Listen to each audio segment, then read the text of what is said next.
Ẹ̀kásán ìròyìn nípa ètò ìdìbò la mú wá fún yín. Ààrẹ Muhammadu Buhari kópa nínú ètò ìdìbò ààrẹ àti ilé aṣòfin àpapọ̀ lónìí. Yúnítì kẹta ní Sàkínyàrá Dàúrà ìjọba ìbílẹ̀ Dàrà ìpínlẹ̀ Katsina láàrẹ Buhari ti dìbò. Aya rẹ̀ Aisha Buhari àtàwọn olùrànlọ́wọ́ rẹ̀ ni wọ́n jọ kọ́wọ́rìn dé ibùdó ìdìbò ọ̀hún. kété tá ààrẹ dé ibùdó náà ló dìbò láì fi àkókò ṣòfò. Alámòjútó ètò ìdìbò níbùdó náà ló fún ààrẹ láwọn ìwé ìdìbò láti fi ṣojúṣe rẹ̀ fẹ́ni tó wù ú gẹ́gẹ́ bí ara ìgbésẹ̀ láti pinwọ́ kùdìẹ̀kudiẹ àwọn olóṣèlú ló mú káwọn àjọ tó ń gbógun ti ìwà àbàjẹ́ nínú ètò àti rí EFCC àti ICPC ó dúró káàkiri àwọn ibùdó ìdìbò láti pinwọ́ rírà àti títa ìbò. Ẹgbẹ́ olùdíje fún ipò ààrẹ lábẹ́ àsíá ẹgbẹ́ òṣèlú APC sẹ́nẹ́tọ̀ Bọ́lá Tinubu ti dìbò níbùdó ìdìbò rẹ̀ tó wà ní Aláùsá Ìkẹjà ìpínlẹ̀ Èkó kété tí sẹ́nẹ́tọ̀ Tinubu àti aya rẹ̀ sẹ́nẹ́tọ̀ Olúrẹ̀mí dé ibùdó náà láwọn òṣìṣẹ́ àjọ INEC ti ṣàyẹ̀wò orúkọ àwọn méjèèjì tí wọ́n sì dìbò. Bákan náà lolùdíje fún ipò ààrẹ nínú ẹgbẹ́ òṣèlú PDP Alhaji Atiku Abubakar táyà rẹ̀ Títí Abubakar Bákọ̀wọ́rìn dìbò ní yúnítì 12 Àjíájọ́là ìpínlẹ̀ Adamawa. Ìròyìn fi yé ni pé Peter Obi ti ṣe olùdíje fún ipò ààrẹ lábẹ́ àsíá ẹgbẹ́ òṣèlú Labour dìbò ní yúnítì 19 Angulu ní ìpínlẹ̀ Anambra nígbà tó olùdíje fún ipò ààrẹ ẹgbẹ́ òṣèlú NNPP Rabiu Musa Kwankwaso dìbò ní Malami ìpínlẹ̀ Kano. Gómìnà ìpínlẹ̀ Ọ̀ṣun Sẹ́nẹ́tọ̀ Adémọ́lá Adélékè àtọ̀rọ̀ àforíjì. Gómìnà ìpínlẹ̀ Ọ̀ṣun Sẹ́nẹ́tọ̀ Adémọ́lá Adélékè ti fi ìdùnnú rẹ̀ hàn sí bẹ́tò ìdìbò ààrẹ àti tílé aṣòfin àpapọ̀ ṣe ń lọ sí yíká orílẹ̀-èdè yìí. Gómìnà Adélékè tó tọ́ka sí pàtàkì ẹ̀rọ tó ń ṣàyẹ̀wò ojúlówó àwọn olùdìbò ìyẹn ní BVAS nídìí ètò ìdìbò yòǹbó àwọn olùdìbò fún ìṣọwọ́ṣe wọn. Abdulrahim Adékílékún lẹ́kùnrẹ́rẹ́ ìròyìn ẹ jẹ́ ká gbọ́ àbọ̀ rẹ̀ látẹnu Abọ́sẹ̀dé Alóńgẹ́. Èdè aago 9:18 ni gómìnà Adémọ́lá Adélékè dé ibùdó ìdìbò 9 wọ́ọ̀dù kejì ní Sàgbà Abógundé níjọba ìbílẹ̀ Àríwá Ẹdẹ pẹ̀lú àwọn ìyàwó àtàwọn mọ̀lẹ́bí rẹ̀. Bó tilẹ̀ jẹ́ pé gómìnà darapọ̀ máwọn tó tò sórí ìlà àmọ́ àwọn olùdìbò ọ̀hún ni kó kọ́kọ́ dìbò tiẹ̀ náà. Lẹ́yìn tó dìbò tán gómìnà ṣàpèjúwe ètò ìdìbò náà bíi èyí tó wúni lórí tí kò sì fàkókò olùdìbò ṣòfò. Ó gbóríyìn fájọ elétò ìdìbò INEC fún iṣẹ́ takuntakun táwọn òṣìṣẹ́ rẹ̀ ṣe nípa àgbékalẹ̀ ìdìbò yìí. pé kíní BVAS tí INEC tún gbé jáde inú mi dùn púpọ̀ tó jẹ́ pé kò sí ọ̀nà àwọn tó bá fẹ́ ṣèrú kò sọ́nà tó lè fẹ́ ṣòru ibẹ̀ náà ní bí gbogbo ẹ̀ wà ó dẹ̀ lọ dáadáa kò tiẹ̀ pẹ́ rárá. Gómìnà Adélékè rọ àwọn olùdìbò láti dìbò wọn wọ̀rọ̀wọ̀. Àwọn ìyàwó gómìnà ìyẹn arábìnrin Ngozi Adélékè àti arábìnrin Títílọlá Adélékè ló àǹfààní ètò ìdìbò ọ̀hún láti ké sáwọn obìnrin àtàwọn ọ̀dọ́ pé kí wọ́n jáde lọ dìbò fólùdíje tó bá wù wọ́n. Àwọn obìnrin ní pé ká ṣe jẹ́jẹ́ ká má jà mo dẹ̀ mọ̀ pé lágbára Ọlọ́run gbogbo èròǹgbà ọkàn àwa obìnrin Ọlọ́run á mú sí ìmúṣẹ. Abọ́sẹ̀dé Alóńgẹ́ fún iléeṣẹ́ Osbc. Igbákejì gómìnà ìpínlẹ̀ yìí ọmọọba Kọ́lá Adéwùsì ti yòǹbó ìwọ ọmọlúàbí táwọn olùdìbò hù lásìkò tí wọ́n ṣojúṣe wọn láti yan adarí sí ìgbọnú àkóso ilẹ̀ yìí. Ọmọọba Adéwùsì gbóṣùbà bẹ́ẹ̀ kété tó dìbò tán ní ibùdó ìdìbò rẹ̀ ní yúnítì 1 Ẹnuwá Ilé-Ifẹ̀. Ó yòǹbó àjọ elétò ìdìbò fún ọ̀nà tó ń gbà ṣojúṣe rẹ̀. Nínú ọ̀rọ̀ èèkàn kan nínú ẹgbẹ́ òṣèlú PDP ọ̀jọ̀gbọ́n Wálé Ọládípọ̀ ló ti fi ìdùnnú rẹ̀ hàn sí àgbékalẹ̀ lílo ẹ̀rọ BVAS èyí tó ní ó jẹ́ ọ̀kan pàtàkì lára ohun tó dára jù láti ṣẹlẹ̀ nínú ìlànà ìdìbò orílẹ̀-èdè yìí. Bákan náà abẹnugan ilé aṣòfin ìpínlẹ̀ Ọ̀ṣun Honorable Timothy Owóẹ̀yẹ ti rọ àwọn olùdìbò àtàwọn òṣìṣẹ́ àjọ elétò ìdìbò láti rí dájú pé ohun gbogbo lọ ní ìrọwọ́rọsẹ̀ láì fepo bọyọ̀. Honorable Owóẹ̀yẹ ṣàlàyé pé orílẹ̀-èdè Nàìjíríà ga ju olórí jorí lọ pẹ̀lú àfikún pé pàtàkì ní ìṣọ̀kan orílẹ̀-èdè yìí. Nínú ìfọ̀rọ̀wérọ̀ kan lára àwọn olùdìbò Omidan Tósìn Ayọ̀dèjì pẹ̀lú ikọ̀ iléeṣẹ́ yìí ló ti yòǹbó bẹ́tò náà ṣe lọ ní ìrọwọ́rọsẹ̀. Nínú ọ̀rọ̀ tí arábìnrin Florence Ọlájídé tó dìbò ní wọ́ọ̀dù 10 yúnítì 6 nílùú Iléṣà ló ti rọ àwọn èèyàn ìlú Iléṣà àtàwọn olùdìbò ní ìpínlẹ̀ lápapọ̀ pé kí wọ́n bọ̀wọ̀ fófin kí wọ́n sì faramọ́ ohun tó bá jẹ́ àbájáde ìdìbò náà. Wọ́n lọ́wọ́ ní ètò ìdìbò ààrẹ àti sílé aṣòfin àpapọ̀ ilẹ̀ yìí lọ ní ìpínlẹ̀ Ọ̀ṣun. Èyí làbọ̀ ìkọ̀ròyìn iléeṣẹ́ yìí tó lọ káàkiri ìlú láti tọpinpin ètò ìdìbò náà. ìròyìn fi ẹni pé àwọn ohun èlò ìdìbò tètè dé sáwọn ibùdó ìdìbò nígbà táwọn olùdìbò náà tún jáde lọ́pọ̀ yanturu láti ṣojúṣe wọn. Ikọ̀ iléeṣẹ́ yìí fìròyìn ṣọwọ́ pé ẹ̀rọ tó ń ṣàfihàn ojúlówó àwọn olùdìbò Rivers ṣiṣẹ́ dáadáa láwọn ibùdó tí kọ̀wé iléeṣẹ́ yìí kàn sí. Bákan náà nìròyìn fi ẹni pé ń ṣe làwọn agbófinró dúró wáwáwá láti pẹ̀wọ́ àìbámọ̀. Gẹ́gẹ́ bẹ́tò ìdìbò ààrẹ àti tilé aṣòfin àpapọ̀ ilẹ̀ yìí ṣe wáyé lónìí, ikọ̀ iléeṣẹ́ Osbc tó lọ sí ìjọba ìbílẹ̀ ìdàgbàsókè agbègbè ìwọ̀ oòrùn àríwá Ifẹ̀, ìjọba ìbílẹ̀ àríwá Ifẹ̀, ìjọba ìbílẹ̀ ìlà oòrùn Ifẹ̀ àti ọ́fíìsì agbègbè fìròyìn jẹ́ ni pé àwọn olùdìbò tó yáyá jáde láti ṣe ojúṣe wọn ṣe làwọn olùdìbò dúró lọ́wọ́ wọn láìsí ogbómi ó tẹ̀mí nígbà táwọn agbófinró náà dúró wáwáwá. Àwọn òṣìṣẹ́ àjọ INEC náà kò fi iṣẹ́ wọn falẹ̀ rárá. Ẹ̀wẹ̀, àwọn ohun èlò ìdìbò tètè dé sí ẹkùn ìdìbò àpapọ̀ Ìwó nígbà táwọn agbófinró dúró káàkiri láti rí pé ohun gbogbo ń lọ bó ṣe yẹ. Díẹ̀ lára àwọn olóṣèlú tó bá ikọ̀ iléeṣẹ́ yìí sọ̀rọ̀ yóò bo àjọ elétò ìdìbò fún ìṣọwọ́ṣe rẹ̀. Ẹgbẹ́ oníròyìn nípínlẹ̀ Ọ̀ṣun ti rọ àwọn ọmọ ẹgbẹ́ náà láti ta kété sí ojúṣàájú nípa ṣíṣiṣẹ́ wọn níbàámu pẹ̀lú àgbékalẹ̀ ìlànà ìdìbò. Alága ẹgbẹ́ náà nípínlẹ̀ yìí Comrade Wasiu Ajadesu atakọ̀wé Adéyẹmí Abọ́dẹ̀rìn ló pàrọwà bẹ́ẹ̀ lóṣogbo nínú àtẹ̀jáde kan tí wọ́n fi síta níbi tí wọ́n ti ṣàpèjúwe àwọn oníròyìn gẹ́gẹ́ bí pàtàkì nínú ètò ìdìbò, èyí tí wọ́n ló mú ṣe pàtàkì fún wọn láti má ṣe fepo bọyọ̀ tí wọ́n bá ti ń jábọ̀ ìròyìn fáráàlú. Àtẹ̀jáde náà tó rọ àwọn ọmọ ẹgbẹ́ NUJ láti lo káàdì ìdánimọ̀ wọn, rọ àwọn àjọ aláàbò láti mọ̀rọ̀ ààbò àwọn oníròyìn lọ́kùnkúndùn ṣáájú, lásìkò àti lẹ́yìn ìdìbò. Bákan náà látẹ̀jáde òní ẹgbẹ́ oníròyìn kò ní fààyè gba kẹ́nikẹ́ni tàbùkù ọmọ ẹgbẹ́ tàbí pàkúta sí iṣẹ́ wọn. Ẹgbẹ́ NUJ náà nígbàgbọ́ pé gbogbo àwọn tọ́rọ̀ ìdìbò ọdún yìí kàn yóò fààyè gba kópa geere. Àtẹ̀jáde wá rọ àwọn ọmọ ẹgbẹ́ láti tètè kàn sí ẹgbẹ́ lórí nọ́mbà yìí 0703-543-8718 tàbí 0803-364-5531 nígbàkúgbà tí wọ́n bá kẹ́fìn ìkọlù tàbí pé ẹnikẹ́ni fẹ́ ba irinṣẹ́ wọn jẹ́. Èyí ló pin ìròyìn wa fún ti àkókò yìí. Aago 5 kọjá ìṣẹ́jú 15 ní kẹ́ ẹ tún pàdé wa nígbà tá a máa mú ìròyìn lẹ́wà fún yín. Ẹ kú kalẹ̀.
Bye.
dédé àsìkò yìí gbogbo ọmọ Nàìjíríà ṣàlàáfíà lẹ́wà gẹ́gẹ́ bí mi náà ṣe wà ní ìlú Haúsá ti Ìgbò ti Yorùbá wá àtúnṣe yìí pé mo tún dé báyìí lórí ọ̀rọ̀ Nàìjíríà o kàkì ọ̀rọ̀ mi sí yín òun náà ní wípé bọ́ọ̀dẹ̀ òdùn bí ìgbẹ́ni lórí o ọ̀dẹ̀ tó dùn láti fi jọbẹ̀ tó dùn bọ́ọ̀dẹ̀ ò bá dùn kàkà ṣebẹ̀ tó dùn dìgbòdìgbò bá jọbẹ̀ tó dùn o bárò ò bá rókun no doubt ò sí mẹ́ o ara ò lè radìyẹ ẹ wá nǹkan fìdílé kẹ́ ẹ gbọ́ mi ọmọ ńlá kó o ní nǹkan bá ń túmọ̀ rẹ̀ fún ọ.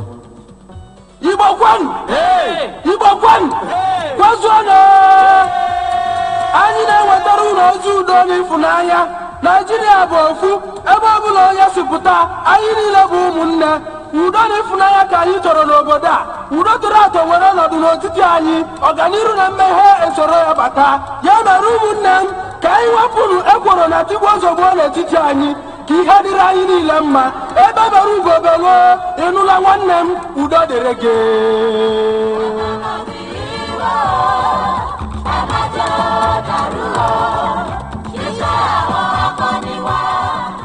ó ṣe yọ̀dà fún ẹjú báyé ṣe rò lọ́hùn ó ti wí gẹ́lẹ́ náà lẹ́tí gbọ́hùn o ọmọ ìyá mi láti òkè ọya ìwà náà máa ń bọ̀ kó o bá ń tún fún ọ fa.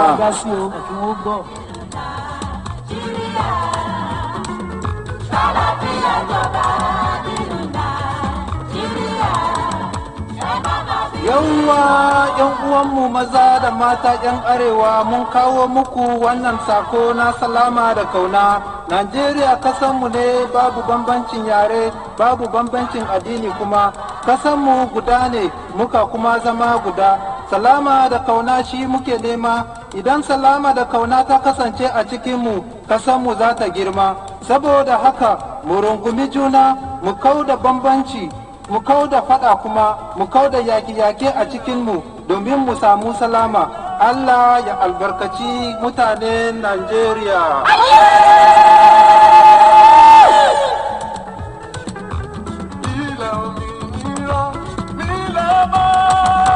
ìjọba mọ̀túndé báyìí o kí n tó tún máa gbé lónìí mojúbà kábíyèsí ọlẹ́wọ̀n bá mi ọ̀rọ̀ tí gbénú wọlé aṣọlá bá mi ọ̀rọ̀ tí gbénú adélébọ̀ aṣògo ọ̀rọ̀ kẹ̀ǹkẹ̀ ọ̀rọ̀ kàǹkà ọ̀rọ̀ kàbìtì tá a lè rí kà tá a sì lè forí rẹ̀ tì síbì kan ọ̀rọ̀ tí ò lè tì í ọ̀rọ̀ tí ò lè ṣá ọ̀rọ̀ tí ò lè gbó ọ̀rọ̀ tí ò lè kú títí láéláé mojúbà rẹ lónìí bàbá mi o tó fura rẹ sí mi lẹ́nu kó o tó sọra rẹ jáde olódùmarè mojúbà rẹ sẹ́ ìwọ làgbà bá mi o ìwọ làgbà tí ìṣàyàgbàǹgbà gbani ní gbogbo ìgbà lọ́wọ́ gbogbo àwọn àgbà tí wọn ò lè gbára wọn sílẹ̀ dègbòdègbò wípé wọn ó gbani ọlẹ́wọ̀n bá mi o ìwọ làgbà gbogbo àwọn àgbààgbà sẹ́ bá mi o tó dọwọ́ rẹ o lórí kó tó ṣàyàgbàǹgbà kó gbà mí lónìí lọ́wọ́ gbogbo àwọn àgbà tí wọ́n ń kẹ́tí gbọ́ mi ọ̀gbàmùgbàmù ojú ọ̀run ò ṣe gbámú ni ọ́ bá mi o wọn lọ gbàgbà tí gbàrà ìlara bá a mú ti ń bá gbogbo nílá àbímú ní gbàgede ìta gbangba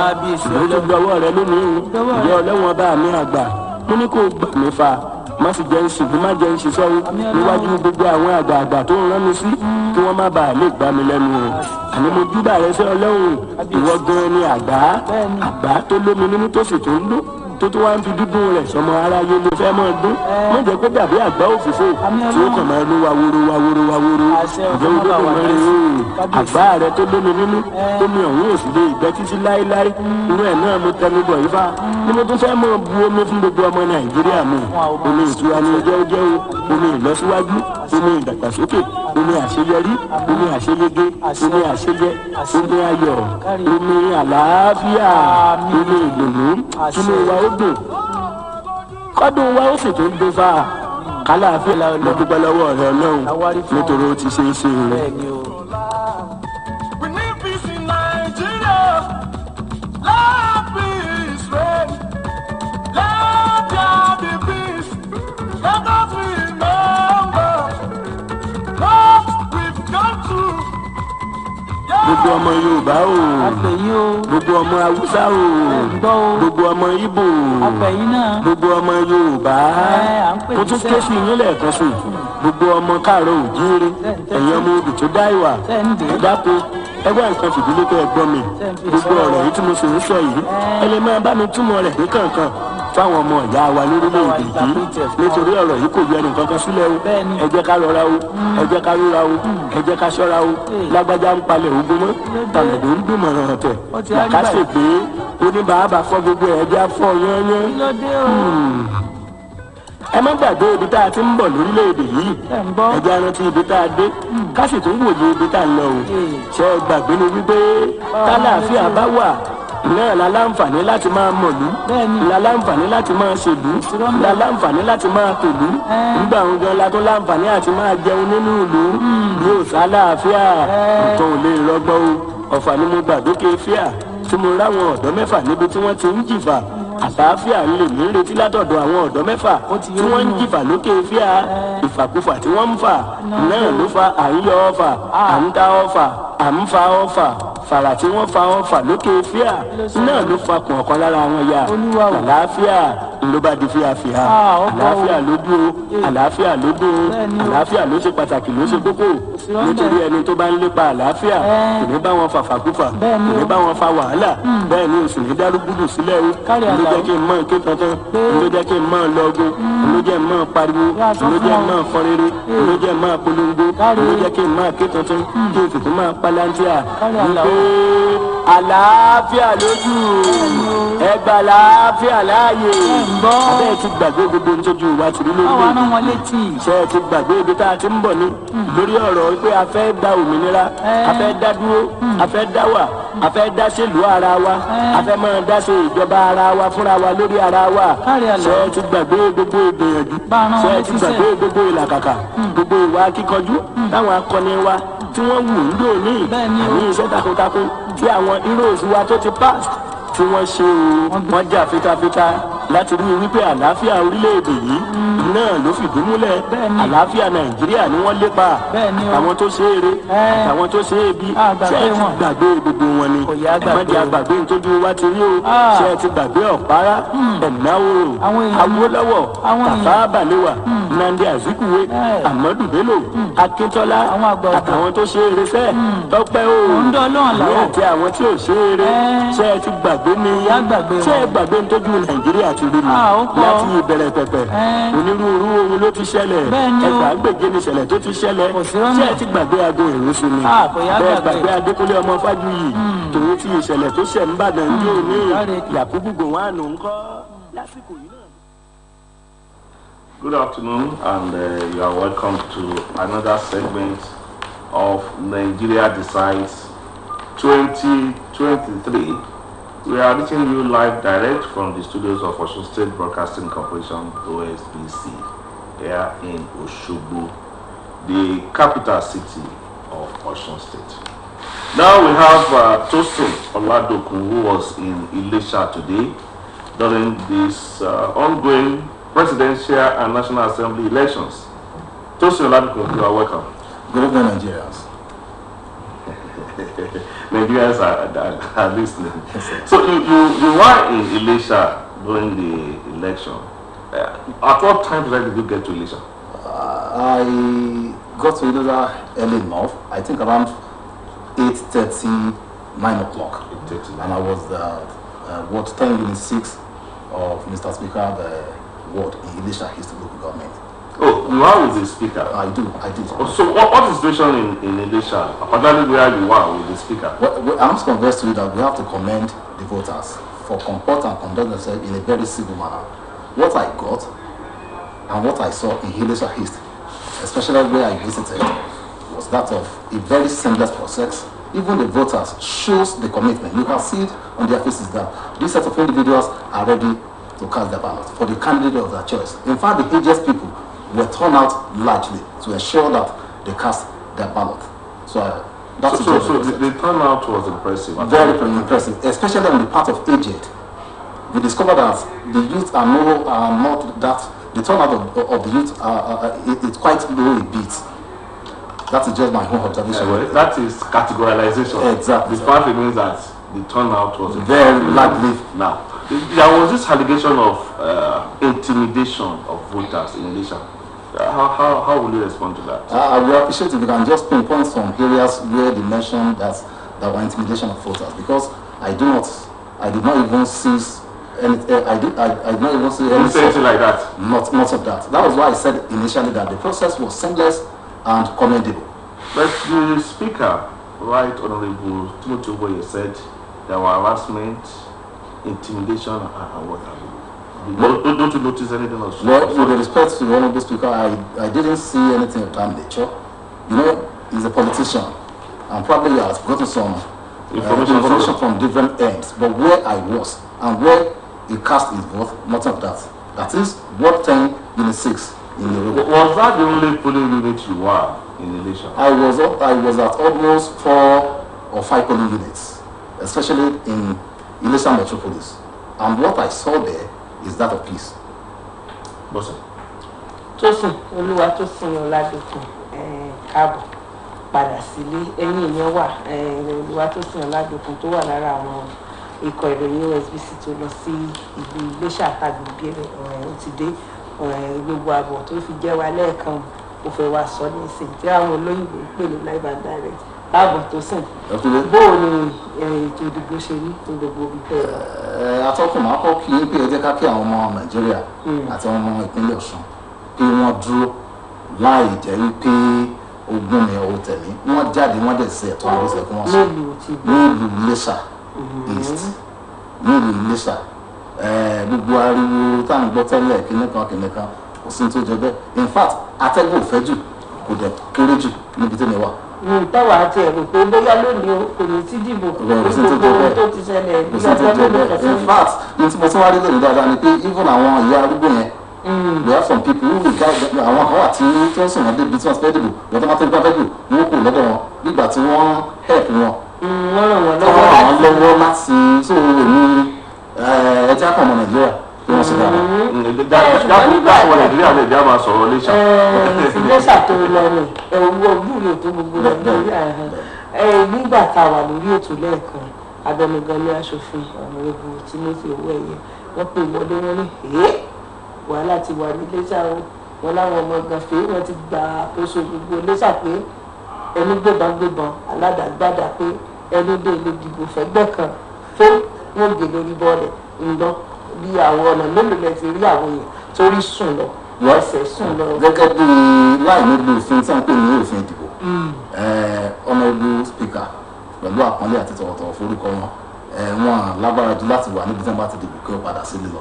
Ó wá lè jẹ́ pé àwọn kan fún wọn ní information níbi tí wọ́n wà nílé wípé ibì kan wà tí wọ́n ti ń intimidate àwọn èèyàn bọ̀ gẹ́gẹ́ bí orí ọ̀fẹ́ tẹ̀ fún wa tó lọ́ndẹ̀ fún wa àwa tá a jẹ́ rìpọ́tà ní ìyẹ̀fẹ́ láti dé àwọn ibi tó yẹ ká dé èmi dẹ̀ débẹ̀ kò dẹ̀ sí ogun mi. kò sì síbi tẹ́nìkan kan ti yàrá sí wa. tẹ̀mí eré.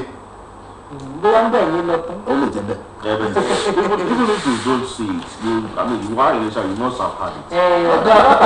That was why I said where I was, and I want to tell you this, that largely Iléṣà, that people thought is going to be a theatre of war, reverse seemed to be the case. People conduct themselves, behave normally and politely. Even the security operatives were less stressed, unlike before. There's nothing of such.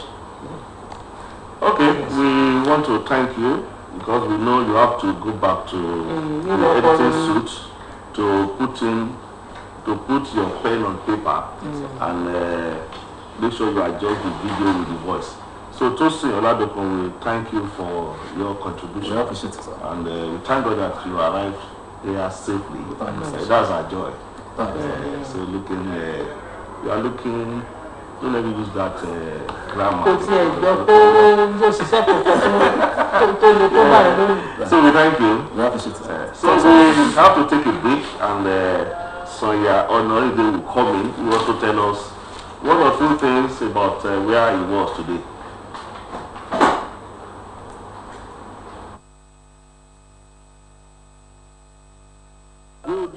àti ọ̀pọ̀lọpọ̀ àwọn ẹ̀mí tó ṣòfò nínú ogun abẹ́lé ojú òní tí a ti yá àgbàgbé Murtala Muhammed ni ìwé tí ìṣẹ̀lẹ̀ tó ṣẹlẹ̀ ní February 13 gbòòrògbò ní gíńkà bẹ̀rẹ̀ sí ká o ẹgbẹ́ arán ti fa àkọ́kọ́ wá ọmọ Ọbásanjọ́ gẹ́gẹ́ bí olórí orílẹ̀-èdè pẹ̀lú kakílọ́rùn ní ìjàmbára wípé a fẹ́ democracy tá à ń tọrọ ìjọba tiwantiwa fúnra wa láti máa darí wa bẹ́ẹ̀ ti gbàgbé Ṣàgàrí ni tòun tún ìṣàkóso rẹ̀ gẹ́gẹ́ bí alágbádá ṣe é rántí bí Buhari bó ṣe mú Túndé ìdí àgbọ̀ndé pẹ̀lú kakí lọ́rùn wọn ẹ̀yìn rẹ̀yìn Maradona ṣe é ti rántí náà ló tún wọlé sí Nàìjíríà Babangida abẹ́ẹ̀ ti gbàgbé ni nígbà tí wọ́n gbé ẹyẹ àti ẹṣin kalẹ̀ tí wọ́n ní kí wọ́n wá díje tó fa okùn mú ẹyẹ lẹ́rù kó lè gbé òun fò pẹ́kí bẹ́ẹ̀ náà ṣe é gbàgbé MKO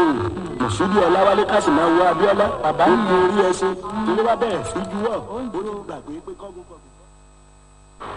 Yes, you are still very much with us. The program is Nigeria Decides 2023. And as I said a while ago, we now have Sonia on holiday right with us in the studios. He was one of the reporters that went around Osun State. To be precise, Sonia, where exactly were you in the election? I was in Ife North, Ife Central, Ife East, and an area of this. Okay, in Ife.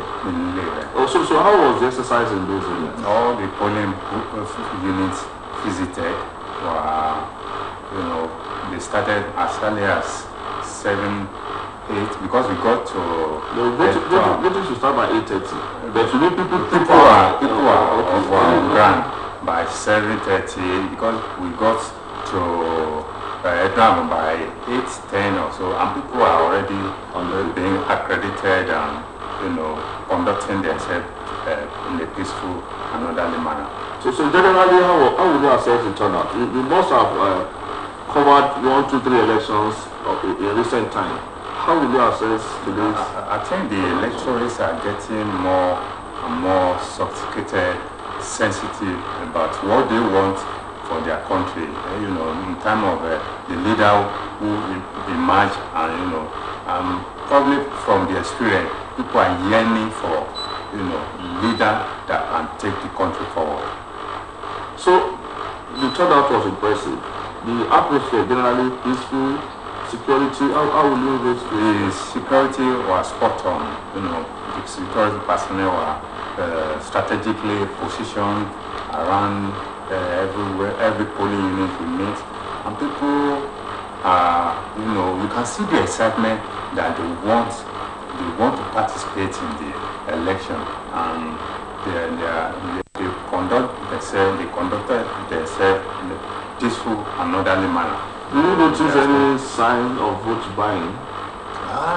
Not. Or did you see ICPC or EFCC officials around? Of course, they could be in mufti. You never know, maybe studying the situation, but they were not in their uniform. Probably they were on ground, but there was no kind of intimidation to any voters while we were there. What's it? So yeah, Moody, Harbour, Quataro, àwọn àdúgbò ìgbòmìnira ìlú ìgbòmìnira ní pàtó. Lọ láti Ifẹ̀ àríwá Ifẹ̀ tìyẹn tí ó bẹ̀rẹ̀ láti Ẹ̀gbọ́n Àgbọ̀n, adé Mòrò, adé Ìpẹ̀tùmọ̀lù, Yàkóyó, Àṣìpà, ká tó nà sí Adébándélé, àwọn náà fẹ̀ ìgboro fẹ̀, àwọn náà gbòòrò Mọdákẹ́kẹ́, àtúndẹ́nu wá ní àtúndé Ọbalùfọ̀n, gbogbo Párákín, àtúnwò bẹ̀ bí àwọn èèyàn ṣe ń dìbò ní fún wọn túyàyà jáde láti wá kópa nínú nǹkan tó dàbí pé ó jẹ wọ́n lógún gan lórí owó èèyàn lè rí lójú wọn pé wọ́n fi sùúrù tó kò sí jàgídíjàgan wọ́n rọra ń tò bí wọ́n ṣe rọra ń wọn ò jà wọn ò bínú. Ẹ sì ṣàkíyèsí pé àwọn irinṣẹ́ tí àjọ elétò ìdìbò bíi ẹ̀rọ bíbáàsì ló bẹnu kọlẹ̀ láwọn àpapọ̀. Gbogbo bí tá a lọ a rí pé àwọn bíbáàsì ẹ̀rọ tí àwọn elétò ìdìbò wọ́n fi sójú kó tó di pé wọ́n kó pépà tí ló fi. Àwọn agbófinró ń kọ́ ìjọba. Wámúwámú ni wọ́n dún bí ọmọ ogun.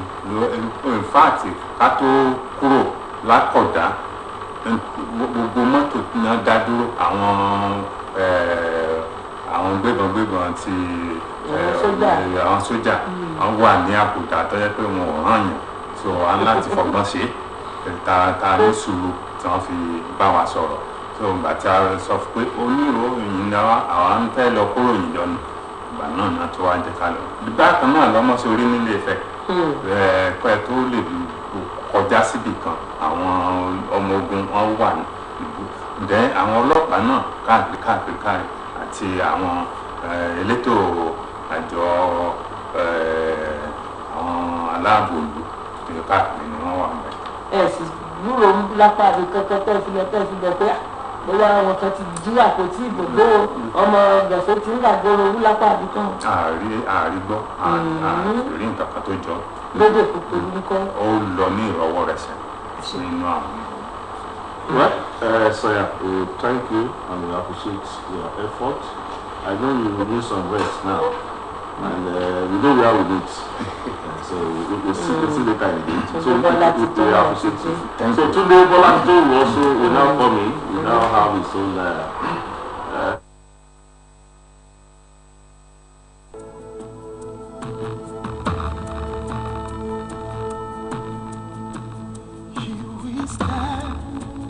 As a people with one song, with one voice, we're a nation undivided and poised.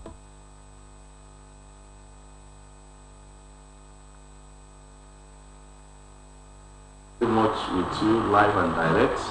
We now have Tunde Bola Tito with us in the studios. He was one of the reporters who went around some parts of Osho State today. Today, where precisely were you? I was at Atakumosa East, Atakumosa West, Ilesha East, Ilesha West. So, Ilesha, I'm interested in that. How was the situation in Ilesha? The situation in Ilesha was relatively peaceful. Relatively? Yeah. Because of the fact we were only hearing that there are reports here and there from the speaker. Please, don't tell us what to do. And where you are, how was it? I went to areas like Idasa, Iloye, Urumba, the roundabout, Owa Owokun's Palace, and Ijofi. You can't be everywhere, but the places where you are, how was it? There was no issue. The BIFAS functioned optimally. No, let's talk about the peaceful nature of the election. The people there were peaceful. And no issues at all. Sir? And orderly. And orderly. The security situation was superb. And everybody conducted themselves very orderly and peacefully. And after the people who first voted were the aged, the pregnant, and the physically challenged. So they were giving preferential treatment. Even when they come, the security men will take them to the front, and nobody raised any eyebrow because there had been media hype about their status and the fact that they will be voting first. So how was the turnout? The turnout was very, very encouraging. People came out. In fact, when we got there this morning, as early as 8, people were already on the line waiting for the 8:30 deadline when the voting will commence. And the BIFAS machine, throughout the areas visited, there were no issues about the functionality of the BIFAS machine. It really functioned well, and there was no complaint anywhere. Okay, what you are saying, is it the same of Atakumosa? Atakumosa East, Atakumosa West, yes. So what is the there were no report of BIFAS malfunction. And where were you precisely in Atakumosa West and East? I was at Iwara, I was at Ifewara, I was at Atuni. And I went to Ushu and Iboti. I wanted to ask you, but that was where we used to buy akara in those days. Yes. Were you But there are no akara today. What a pity. Okay, boss. Mr. Babatunde Bola Tito. Ó ti yé wa. You did this time. Ó ti yé gbogbo wa láti kọ́. A sì sọ̀rọ̀ nípa owó ìjùlọ. Ẹkùnrin ẹkùnṣẹ́ látàárọ̀. Àwọn àpapọ̀ ní ikọ̀ tí wọ́n kó sòdí àwọn àpapọ̀ lẹ́lọ. A lọ sí ìjọba ìpínlẹ̀ ìlà oòrùn àti ìwọ̀ oòrùn Àtàkùnmọ̀sà, ìlà oòrùn àti ìwọ̀ oòrùn Ìléṣà. Gbogbo àwọn ibi tá a dé nígbà tí agbẹ́jọ́ ó fi lu àwọn èèyàn ti dé. Táwọn èèyàn ti dé tí wọ́n ti tò. Ṣùgbọ́n wọ́n dúró de aago 8:30 tí Ìgbòho tí òfin sọ pé kí ló bẹ̀rẹ̀. Bàtà aago 8:30 sì lu àwọn èèyàn bẹ̀rẹ̀ sí ní jáde. Mo ti àkíyèsí mi ní wípé àwọn aláboyún, àwọn tó nípèníjà ara àtàwọn àgbàlagbà ni wọ́n fún láàyè láti kọ́kọ́ dìbò. Kò sì sẹ́ni tó sọ pé kò sẹ́ni tó takò nínú àwọn olùdìbò. Kálukú dúró nídùú wípé nígbà bá yá yóò kàn wá. Ohun tó tún jẹ́ ẹ̀kan tó wà lórí mi wípé gbogbo àwọn tó dìbò kò fẹ́ẹ̀ sẹ́ni tó lò ju ìṣẹ́jú 2-3 lọ. Tá a bá ti ẹ̀rẹ́ tó lè tó ìṣẹ́jú 3 ní láàrin ìṣẹ́jú 2 wọ́n ti dìbò tán kálukú ti ń lọ. Ilé ìlú jẹ́ kábọ̀ nípò tó wà lẹ́yìn ìfihàn wípé nígbà tí bá yá mọ̀kànmọ̀kàn tó yẹ kàn ní oyè tó ka ara aró yóò kà ara ẹ̀rẹ́ ẹjọ́ kan. Ìgbà tí wọ́n sì fi sọ ara aró ni. Ẹ̀fẹ̀ yìí ó lè àmọ̀ tó sọ nígbà tó sì yá ìgbà tí wọ́n sì ṣe ní mọ̀kànmọ̀kàn ó kan kálukú ń dìbò wọ́n sì èyí tí ó lọlé èyí tí ó jókòó ló jókòó àwọn agbófinró náà dúró wọn tó máa tí kíyèsí ni wípé àwọn agbófinró kan dúró sí ibùdó ìdìbò àwọn kan tún dúró nítòsí ilé ìdìbò torí àìbámọ̀ mo wá rí wípé dídúró wọn oníbà ìwádìí fi hàn wípé wọ́n ṣọ́ àwọn tó ṣeé ṣe kí wọ́n gbówó wá tí kò sì sí nǹkan kan tó jọ bẹ́ẹ̀. Mo fẹ́ béèrè lẹ́yìn náà nítorí kí gbogbo nǹkan tó di jọ́ ìdìbò ni àjọ elétò ìdìbò ní àwọn òṣìṣẹ́ papọ̀ mọ́ àwọn àjọ tí ń gbógun ti ìfisowó ìlú mọ̀kúmọ̀kú ICPC àti EFCC wọn láwọn èèyàn náà wà bí kan dúró sí torí ìbábà ààrẹ tí ń jìnnàdúrà pé aráàbò àtàwọn. sọ̀rọ̀ torí pé àwọn ò ní aṣọ ẹgbẹ́jọdá tá a fi lè dá a mọ̀ kò jẹ́ ká mọ̀ ṣùgbọ́n tá a rí ni wípé àwọn kan wọ kóòtù iléèwé tí wọ́n dúró ti àwọn agbófinró tí kálukú sì ń ṣe tiẹ̀ ajá sábà ẹkùn sábà yá ni ọ̀rọ̀ ṣẹ́ ìdìbò tòní gbogbo ibi táwa ní ilé àyẹ̀wò fínífíní ni ẹ ṣe fún wa kódà ọkọ̀ tá a gbé wá wọ́n wò dáadáa wọ́n sì wo àwa náà àti gbogbo àpò aṣọ àti gbogbo ẹ̀ àìbá àmọ́ ẹlòmíì lè fẹ́rí péré ẹ lọ́mọ bàtẹ́yìn títí irú òṣìṣẹ́ sáwà wọ́n jẹ́ káwọn òṣìṣẹ́ wa wọ́n àlàáfíà síjọba ń gbogbo ibi tá a lọ pátápátá àlàáfíà jọba èyí tí ó jọ mí lójú jù ni wípé àwọn aṣojú àwọn ẹgbẹ́ òṣèlú tá a mọ̀ sí pátì yẹn àjọṣepọ̀ àárín wọn gún wọ́n jọ dúró tira wọn báyìí ni wọ́n sì jọ ń sọ fáwọn èèyàn pé ẹjọ́ òun àwọn màmá tó wà wájú àwọn ló kọ́kọ́ máa dìbò láì ti fẹ́ gbẹ́ tó wù tí wọ́n fẹ́ dìbò fún láì náà ní ẹni tó fẹ́ dìbò fún ẹ jẹ́ kí wọ́n kọ́kọ́ dìbò wọn náà tẹ́ bá dìbò tán yóò kan ẹ̀yìn yòókù bí n tẹ́ gbọ́ lẹ́nu ilé lẹ́gbọ́ lẹ́nu ilé lẹ́gbọ́ lẹ́nu ilé èyí ló jẹ́ kí àlàáfíà ò jọba torí pé òun wọn ò takora wọn. ní gbogbo lọ́rọ̀ ẹ̀rí táwà déhùn Iléṣà East Iléṣà West Àtàkùnmọ̀sà East Àtàkùnmọ̀sà West. ẹ ṣe. We also appreciate your efforts. Thank you very much. You are gradually becoming a veteran on this job. You have seen so many, and we commend you that you are also seeing this. Yes, thank you very much. And I pray to see more. Amen. Now, Yemi Abodere will be coming in now after Tunde Bolatito, who will be here to also tell us his own side of the bargain.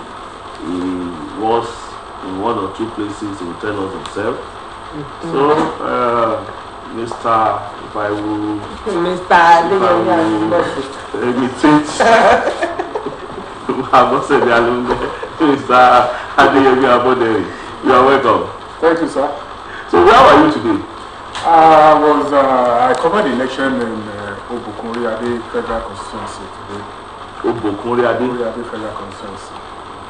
And the situation, we thank God, turned out to be peaceful in both local governments which made up Obukunriade Federal Constituency.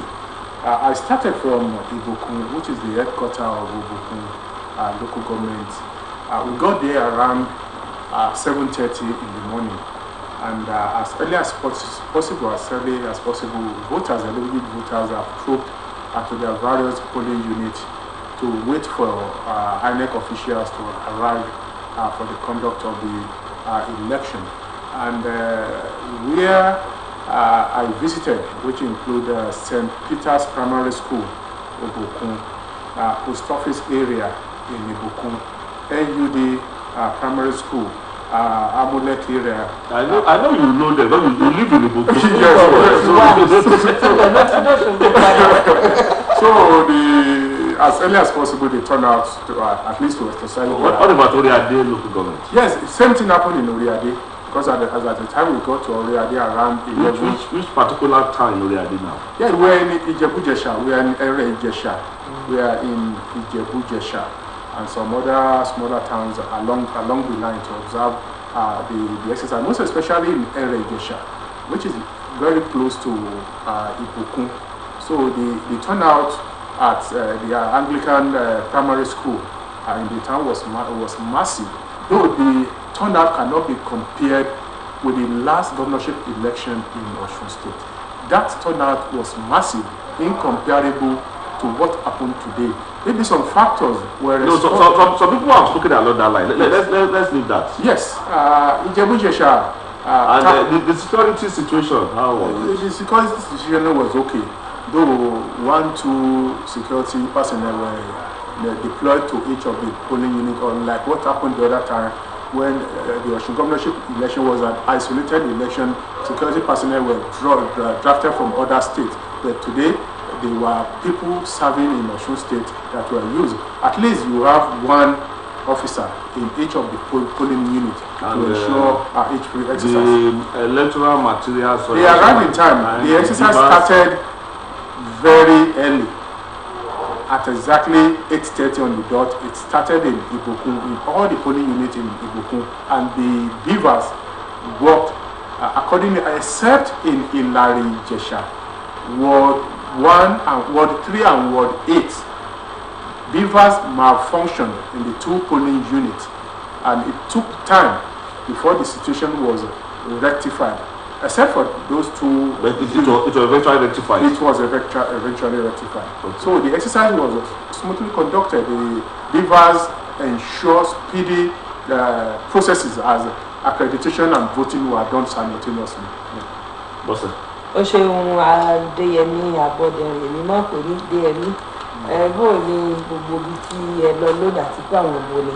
A dúpẹ́ lọ́wọ́ Ọlọ́run pé ètò tèmi ó tò bí a ṣe kọ̀wé ẹ̀ adé Òbùkun àti orí adé ìjọba ìbílẹ̀ Òbùkun àti orí adé ọ̀nà méjèèjì ni wọ́n sọ pé ká mójútó ká wò adẹ̀wò pé ètò náà ó lọ ní ìrọ̀wọ́ tó yẹn fi hàn pé àwọn èèyàn wọ́n wo ètò gẹ́gẹ́ bí ètò gbogbo wa ìdìbò gẹ́gẹ́ bí ojúṣe wa so wọ́n ti wà ń bẹ̀ àwọn elétò ìdìbò náà àwọn náà sì débẹ̀ lákòókò tó yẹ wọ́n gbé gbogbo ètò tó yẹ kí wọ́n ṣe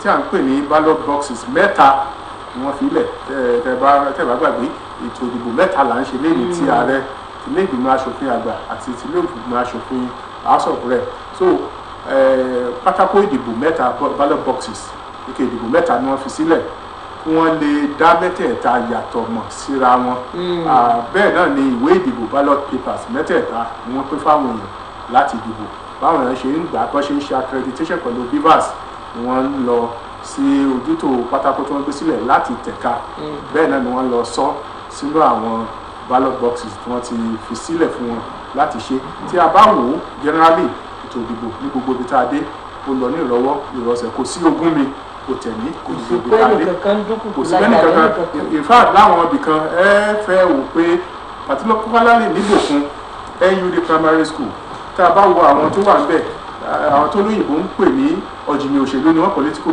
gladiators ibẹ̀ ni ọmọọba Dìran Ọdẹ́yẹmí ti ń dìbò ibẹ̀ ni olùdíje fún ẹgbẹ́ òṣèlú APC fún ilé ìgbìmọ̀ asòfin ìpínlẹ̀ Ọ̀ṣun tó ń bọ̀ lọ́sẹ̀ méjì sísìn ibẹ̀ náà lòun náà ti ń dìbò ibẹ̀ ni ẹnjìnìà Sọ́ní Àjàyí ló ti ń dìbò àtàwọn èèyàn kan tẹ ẹ bá wọn gbọ́n ṣe ń ṣe lénìí láàrin ara wọn wọ́n múra wọn gẹ́gẹ́ bí ọmọ ìlú pé kì í ṣe ẹgbẹ́ òṣèlú ló yẹ kó ya àwọn wọ́n dẹ̀ sọ fún mi pé kábíyèsí ti gbé gbogbo àwọn tó ń díjà tán tó ń dìbò pé ìbò yìí kò gbọdọ̀ sí ogún mi kò tẹ̀lé bẹ́ẹ̀ sì ni gbogbo wọn jọ ṣe ní gbogbo ibi tá a dé lásẹ̀ náà ibi tí Senator Francis Fádáǹsì tó ti ń dìbò bákan náà ni gbogbo ọmọ ṣe rí Adéjẹ̀bú-Jẹ̀ṣà Adéẹ̀sà Òkè bẹ́ẹ̀ ni kò sí ogún mi. ìgbà tẹ́ fi kú wọ́n ti ń kájí. wọ́n ti ń kábò wọ́n ti ibi tí wọ́n ti ká wọ́n ti ń sort out láti yanjú wọn síra wọn so o ti gbó tèmi o lọ ní ìrọwọ́rọsẹ̀ ní gbogbo ìta dé.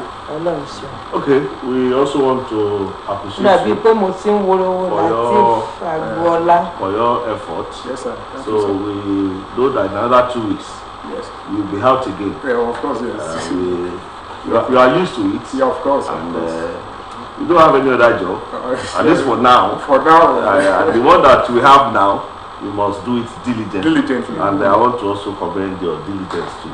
So we have another short break when before Lateef Agboola, I was told is around, is back.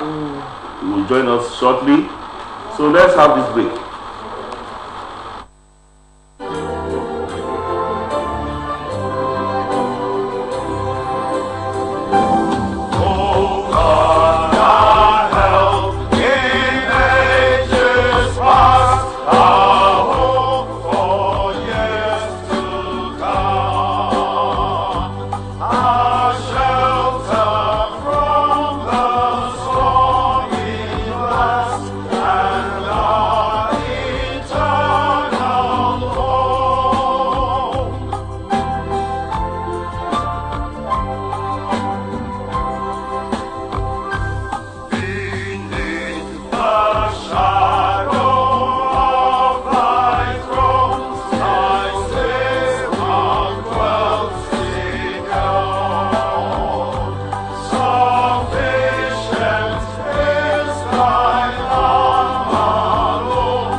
one voice. We're a nation undivided and poised. We will take us down and build our land in faith to defend what is ours. Here we are as a people with one heart for one cause. We're determined to rebuild and restore. Where freedom reigns and truth prevails. Our land where there's hope for us all. Our land where there's hope for us all.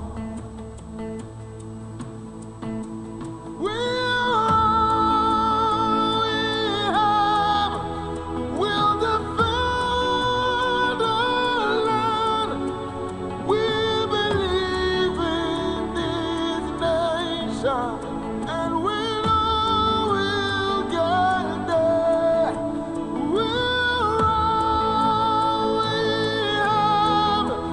We'll defend our land. We believe in Nigeria and the promise she holds, and that one day we'll shine like the sun. We're a great nation.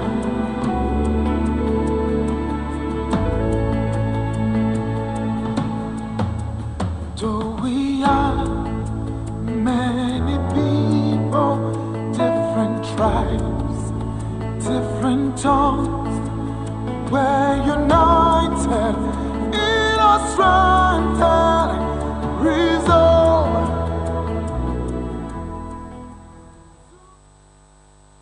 Yes, you are still very much with us, live and direct from the channels of Osun State Broadcasting Corporation. We now have Oluchi Amuda with us now. He's still out there. So Oluchi, how are you and where are you? I covered Ayedade Irewole Isokan Federal Constituency. So I monitored the election. I started from Ode down to Wasimi, Ikiri, Gongon, Akumu. The election was very, very peaceful in all the polling units I visited. Apart from being peaceful, the voters turnout was very, very large and impressive. Because as at 2:30, a lot of voters were still there on the line, waiting to cast their ballots in most of the polling units there. So it's generally peaceful, and security operatives were on ground for order and order. There hasn't been any breach of peace so far. And also, the BVAS machine was also working perfectly well. It accredited voters within seconds, and they were able to cast their ballots. Oh, that's good. So as at 2:30, we still have a number of voters on the queue. Is that what you are telling us? Quite a number of them, yes, quite a number of them were still on the queue as of 2:30, and INEC officials said everybody would vote. So whenever the last voter votes, finish voting, that's when they will start counting. So you are in Ayedade, Isokan, and Irewole local government. Yes. How peaceful will you describe? I don't know if you can qualify peace anyway. The exercise in Irewole in particular, because there was a time when we heard of these clashes and what have you. Would you say the exercise was peaceful in Irewole in particular? It was very peaceful, very, very peaceful. In fact, the voters were also amazed. They were surprised that things will actually go, as peaceful as it went today, because they had actually been scared that something might go wrong, but everything went peacefully. People just came out, voted. Those that wanted to go home went to their homes. Those that did not want to go sat far from the voting centers to monitor the situation. Okay, so it was very, very peaceful. So where are you now? Right now, we are heading towards Bongon. You must be on your way home. Okay, please hold on for Abose Dialogue. Hello, Oluchi Akusha. Yes, ma'am. Báwo ni ìròyìn gbogbo bí tẹ́ lọ bó lójú ọjọ́ ṣe rí ń bẹ̀? Ojú ọjọ́ da ètò ìdìbò lọ nírọ̀wọ́ nírọ̀sẹ̀. Àwọn tó ń dìbò wọn jẹ́jẹ́, wọn ò fa ìjà kankan. Wọ́n dìbò wọ́n jáde wọ́n tún yáyá wọ́n jáde wọ́n dìbò wọn. Bí wọ́n lè ṣe dìbò tán àwọn tó fẹ́ lọlé lọ àwọn tó dẹ̀ tó fẹ́ lọlé wọ́n tún jókòó wọ́n tún wo nǹkan tó ń ṣẹlẹ̀. Nígbà tí aago 2:00 lù ní àsìkò tí ẹ kí ìbò tán a sì rí àwọn èrò tó pọ̀ dáadáa lórí ìlà. Àwọn official fúdẹ̀ kà wọ́n alẹ́ kọ̀ọ̀fíṣà ni wọ́n kà wọ́n dẹ̀ sọ pé gbogbo àwọn tó wà lórí ìlà yẹn ìgbà tó bá tó dìbò tán náà ni wọ́n máa bẹ̀rẹ̀ sí ní ka ìbò aago tó bá tó dì tán náà lọ. So kò sí wàhálà àwọn agbófinró náà wà níkàlẹ̀ tí wọ́n ń ṣọ́ àwọn èèyàn kò sí wàhálà kankan rárá.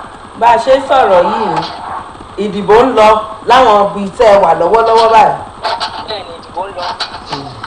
Àwọn tó ti wà lórí ìlà kágo 2:00 tó lù Àwọn tó ti wà lórí ìlà àwọn náà ṣì ń dìbò. Ó dáadáa lẹ́ẹ̀dẹ́ o. Tí wọ́n bá ti di tán pátápátá kí wọ́n tó máa kà wọ́n.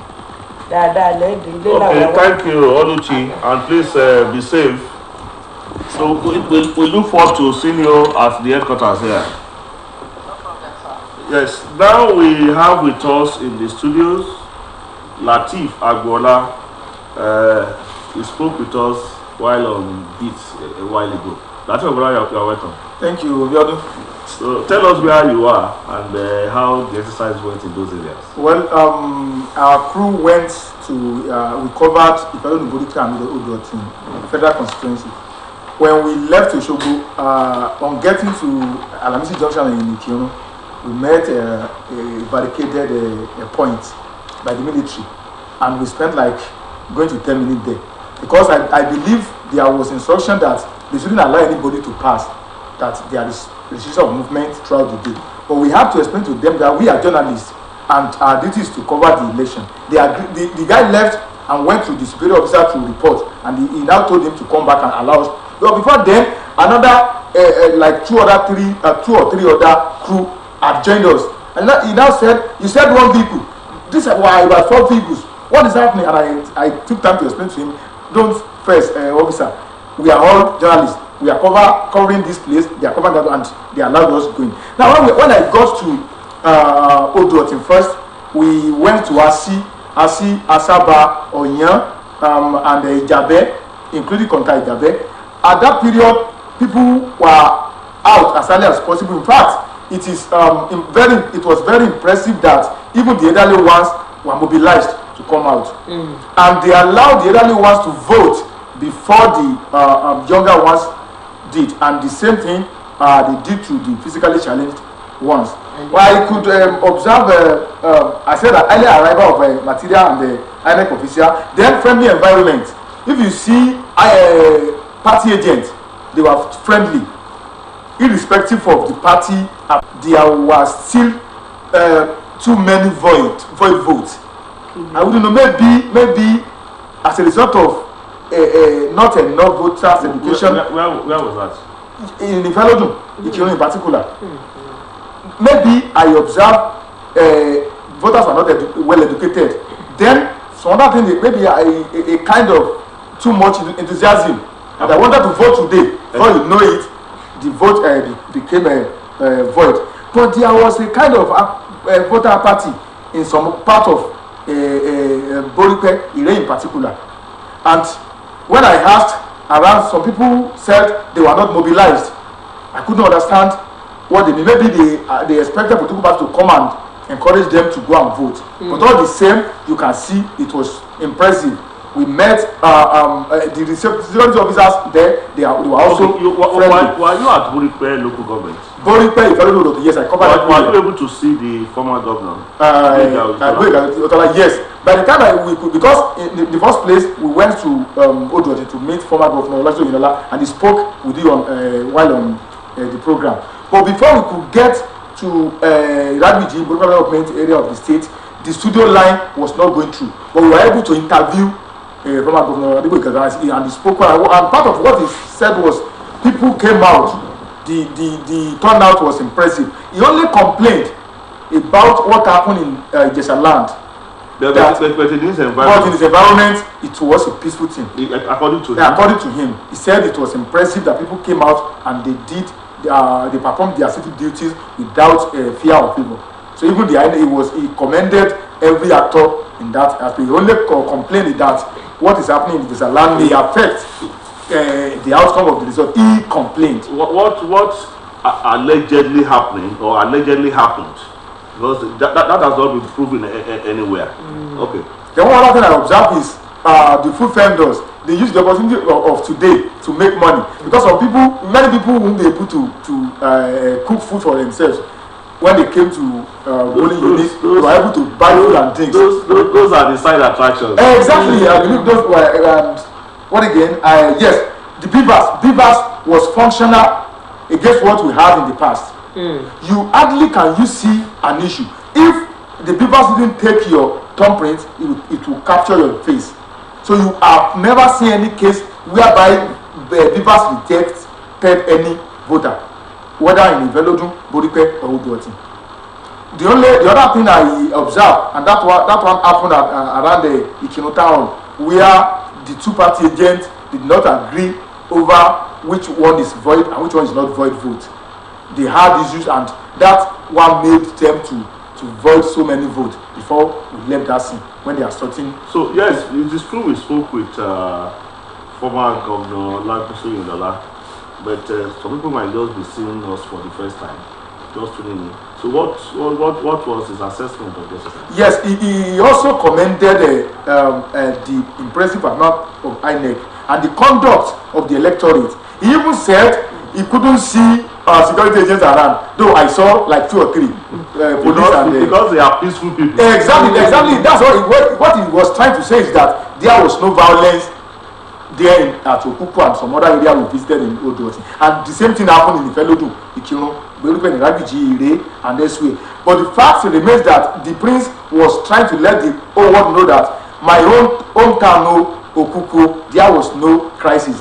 And let me add to his voice, whether in Ifelodun, Boripe or Oduoti, as far as our own coverage is concerned, before we left the scene, there was no any crisis. We had, it's not that there was argument, then later that is not crisis. Exactly. It's just a way of sorting out the balance. What's it? Ǹjẹ́ o ti ṣe ìbò tán? Abala tí Yorùbá ló wà kù. Bó ni ìwòye yín ní gbogbo ibi tí ẹ lọ, ibo lẹ lọ gan? Nígbà tá a gbé a lọ ṣe àkójọpọ̀ ròyìn ní ìjọba ẹkùn ìdìbò ìbílẹ̀ Ìfẹ́lódùn, Boripe àti Oduoti. Nígbà tá a gbéra tá a dé oríta Àlàmísì, nígbà wọn kọrí ni pé àwọn sójà kó nǹkan dínà, a ní láti bá wọn sọ̀rọ̀ pé a fẹ́ kọjá oníròyìn ni wá, ẹni tó wà ń bẹ̀ bóyá ọmọ sẹ́ni káàpì tó lọ gbá ọ̀gá rẹ̀ lọ́wọ́ pé wọ́n ní oníròyìn ni àwọn, bóyá àṣẹ tí wọ́n gbà ní pé kò sí kẹ́nìkan kó kọjá lónìí. Nígbà tí ó fi padà dé, àwọn ọkọ̀ oníròyìn mẹ́ta mẹ́rin wọ́n ti dúró sí ẹ̀yìn wa, wá ní ṣe bí ẹ sọ pé ẹ̀yin nìkan lẹ fẹ́ kọjá ni, a tún láti ṣàlàyé ẹnu wa kódà àwa nìkan kọ́, àwọn náà ń lọ ibi tẹ́ tí àwọn tẹ́ ń wò àwọn aláwàsí pẹ̀lú Boripe Oduoti, àwọn eléyìí wọ́n lọ ìlà Bólúwadúró